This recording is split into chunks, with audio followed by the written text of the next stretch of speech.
ekenekwa m gị biko achọrọ m ka unu gee ntị na onwe vidio nchọkwa unu nene enwebele vidio nchọkwa nene mana before then o nwere ihe m chọrọ ikwu biko ndododo onye na-eje ebe ọ na-eje kịta na dị very careful. Onye ọbụla be your brother's keeper, be gịnị your brother's keeper, because na enwere ihe mee na Edo State, enwere ihe mee na Edo Benin City.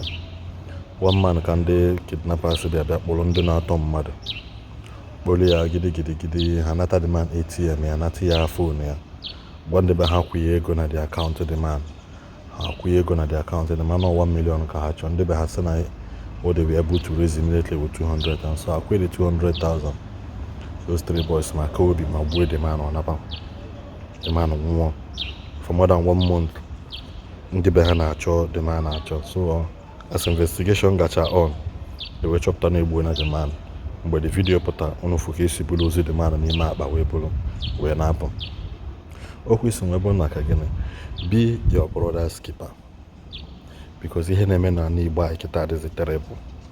Chọm ka ide na video ị na-echa video ihe enwe rethink of mind, ihe enwe rethink of your movement, ihe enwe rethink on onye nọ gị n'akụkụ na-ewechikwa gị well, ma nwanne gị ma nwanna gị ọ na-ewechi gị well. Ihe a bụ ndị kwụrụ ụgwọ vidiyo anyị na-afụ n'akụ, ihe a bụ ndị kwụrụ ụgwọ ewee si n'aka ndị gịnị kidnappers wee pụta ndị na-atọ mmadụ. From their story ya nakwa na ndị asị na gị na ha nọ group by group. Biko ka nsị ka ekwe mana ana m ekwu okwu mmadụ ka ọtọ amashọt iwe n'iwe asị m be your brother's keeper. Maka this video kịta ị na-enecha video na ya amasị na indeed na these people are all out ka ewe bido na nwa ndị Igbo anyị na ike ewe bido gbusisibe ndị mmadụ, ka ewe bido gbusisibe ndị mmadụ. Ọ sị na the young man on that video, ọ sị na ndị anụnwa kele onwe ha eke, and na ha sị na they are just getting started. Wee na-ajụzi sị kedu ndị Operation Python dance anụ nọ n'ala Igbo anyị, kezi ndị Operation Crocodile dance, kezi ndị na-ana na-etichasị boys n'ụzọ ijikwa nkwunu nke bụ eziokwu iji wee gwuo nsị na sọsọ anyị nwa bụ ihe anyị nwere n'ala Igbo anyị. So we just have to make sure na to be your brother's keeper anya saa, and ozi anụ na-ezigakwala ndị a na-atọrọ ụmụ nwanne ha, na-atọrọ ụmụ nwanne ha, ịtara ụmụ nwanne gị were nara ha ego wee dosa mara ama na o nwere ihe dị iche gị na onye gburu mmadụ wee gwọọ ọgwụ ego. O nwere ihe dị iche na gị na onye na-aba ha ebe mmadụ ya akụ ebi na-eme nwanne ụdị ha, ịhapụ ndị kwesịrị ime. I'm not in support of crime. I can never support you ime ihe ọjọọ. There are other ways isi achụta ego. Mụ nwanne ha kịta anọ m ọlụ ihe akịta wụ ebe njele ọlụ ihe akịta tụrụ bag eje n'ọlụ ka mma na mma chụtakwa ego. Ọ bụrụ ihe niile ka mmadụ na-egosi n'ịntanetị, na ọ bụrụ ihe niile mmadụ fụ ka a na-ekwu okwu na ya. Mana ebe bịa wọchị ihe na-eme na n'Igbo anyị kịta, ihe na-eme na n'Igbo anyị kịta akarịa na jide aka were aka. So biko unu nwa na-eme ihe a na-anụ ụlọ hapụ ụmụ nwanne ụlọ aka ka ha gaba. Ngụ akwanụ ji ego na-eme ọgaranya na-eme ihe niile ị na-eme, kpachapụ anya mara ebe ị na-aga. Mana na mmadụ niile na-akpọ gị na fon alaikịrọ gị, mana na mmadụ niile na-achịsa gị ọchị alaikịrọ gị. Ha anyị na-agba mbọ ka ama nka ise nata na Igbo ebe eme investment, mana unu nwa na-anọ wazi mmadụ Igbo na-achụ ego wee na-asị dododo. Biko onye ọbụla mechie ya mma gị n'ọbọ ka ọ dị na mba ọzọ ekwuchakwara m n'ezie na the video ka unu fụ ihe mee na Igbo anyị. Thank God. My brother apụtago. On Sunday, I want it from Nuno. From moto. Yes, I be mecha ihe na-eme na. Ya okay, go abụ ihe nwa ụmụnne gị bịa chọta. Pụtara ma Mumba. Ha kidnap anyị. Ha kidnap no Mumba ana kidnap no. Kan Mumba. Okay, go abịa eji moto ha kidnap no Mumba. Yes. Hey. Oh, ndị anọkwa nnukwu business. Na ibi onwe ya kịta. About man for ebe ahụ. Eh? Man for kan that place. No edit free, gaba. Ngwa gị nwere ndị ọzọ. What about 4 group? Yes, me as draw gaba. Yeme wi aketa. Kebia. Achọkọ video ọlọmọdé. Ọla man na ke modi hedi. Okay, sorry. Since when last day, which day be here bol? One night. One night. No, Yeah, go have 1.5 million. Yes. Hey! Nah, all man na talent na mma. About the 4 groups of that place now. Kezi odaiji no ke yiji se. That barrier. N'azụ. We may pass the gym must ya. Yeah, my friend. Now one night na I kwado they are coming for it. Eh? I kwado. Na bebe the same. Na bebe that there.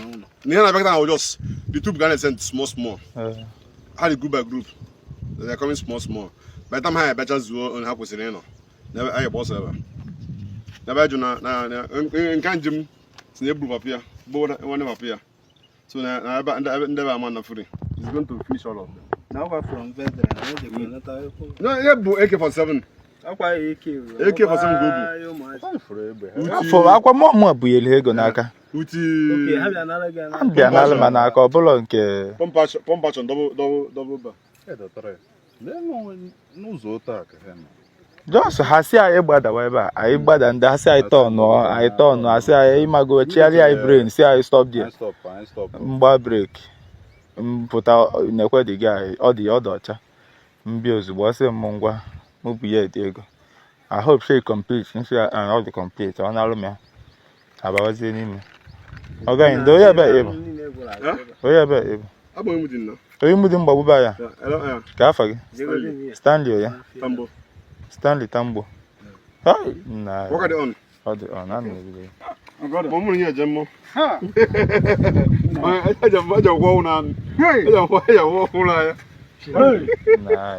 Mo gele ndomo mo gele yeme. Okay, oye ka kebu. Nke ko ya.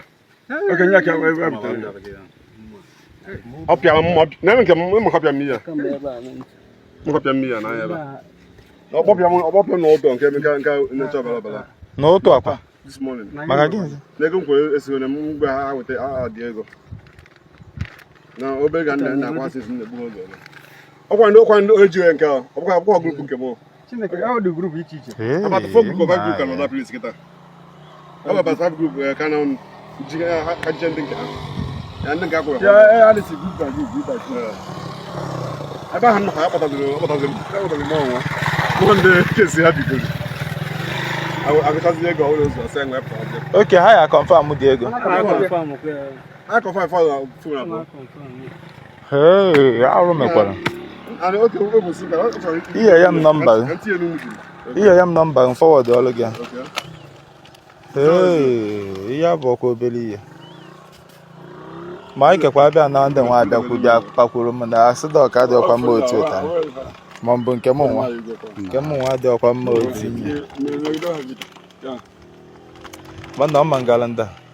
Asị ngị na ebe anyị nọ bụ mgbe a tesere message. Kezi image we delete kpo ya niile. Ekwesịrị m delete ya. Delete ya on you delete ya no so go. You have to delete everybody.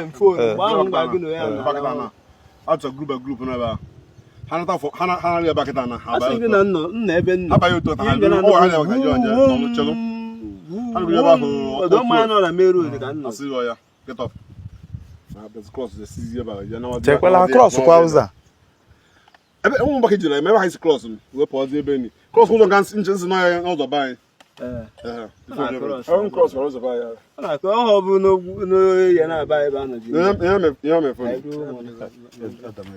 damage how ko azol phone na ya oh kwa azol phone odo go much ya smart 5 wow ni de bo ebe na ka da ngebe jo na aswa onye bụ onye mgbagbu ke mpucha n'ụlọ nkwụ magwe mu tinjera ebe si nnukwu na ba no problem now for now because I can't ji bịa maka Chineke the next before Christmas also awaba ya ha kwere ekwu na ha dị nkwado na ha ji akwụkwọ ọrịa na asara for Abuja na abụgodu m ebe a no idiot can talk oge na bịa no idiot can talk na paper see much better AK-47 much not easy no one mother do ya no any of the boys where they here we not call AK-47